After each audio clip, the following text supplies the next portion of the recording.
এক দিক দিয়ে হাইওয়া রোড, আরেক দিক দিয়ে হাইওয়া রোডের মাঝখানে মাছের দোকান। এইভাবে এই মাথাতে ওই মাথা পর্যন্ত দোকানের কারণে যানজট অবিরত লাগিয়েই থাকে।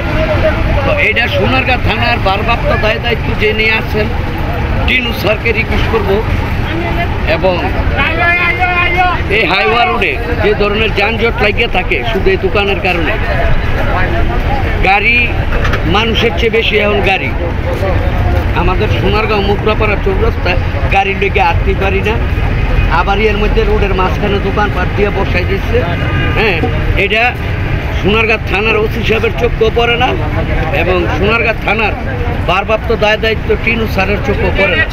রোডের মাঝখানে দোকান একটানা শুধু অবিরত। আমি আপনাদের দেখাইতেছি, এই যে দেন অবস্থা, মাছ লইয়া বইছে এই পর্যন্ত ওভারব্রিজ ছাড়াই গেছে এই দোকানপাট।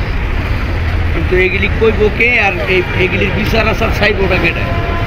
এইভাবে দেশ চলতে থাকলে দেশ ধ্বংসের দিকে যাইতেছে। যদি ভিডিও ভালো লাগে লাইক কমেন্ট করে আমার পাশে থাকবেন, আর কমেন্টে জানাবেন এটা কি উচিত রোডের মাঝখানে যে গাড়ি যানজট লেগে রয়েছে দোকানপাট বসায় বলে। আসসালামু আলাইকুম।